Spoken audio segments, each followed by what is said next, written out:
And my bad, fam. The rest of that video got cut off. So I cut my two fingers making edibles, and to stop the bleeding on these two fingers, I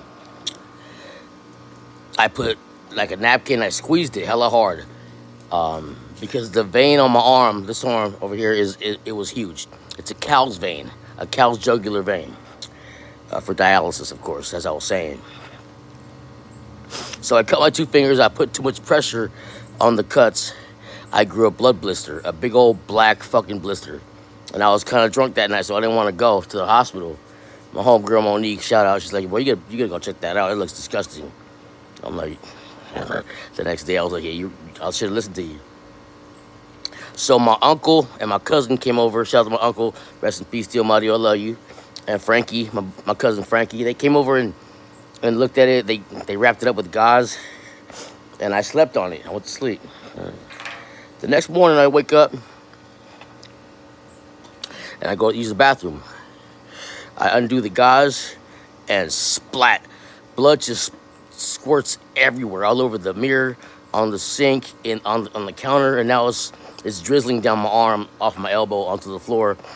I tried grabbing a bunch of toilet paper to stop it.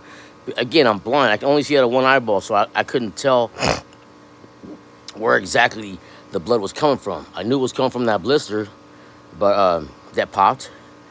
But at the same time, I couldn't. There's so much blood, I can't see where it's coming from. And so, toilet paper was not working.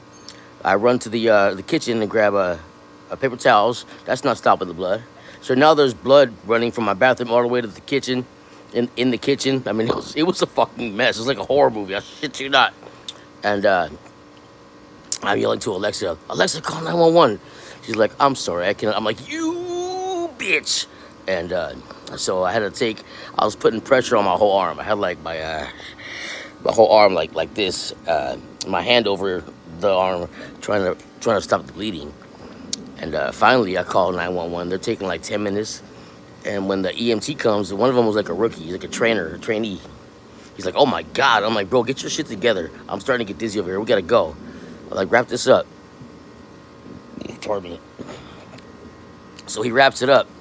When I got to the emergency room, my blood pressure was 40 over 60. Like, I was almost damn near dead. And since I started this brand, I've had many people that have died the same way, that they couldn't handle it. But dialysis, you see blood all day. I'm lucky I don't have a weak stomach. If I would have passed out during that leak, it would have been a done deal.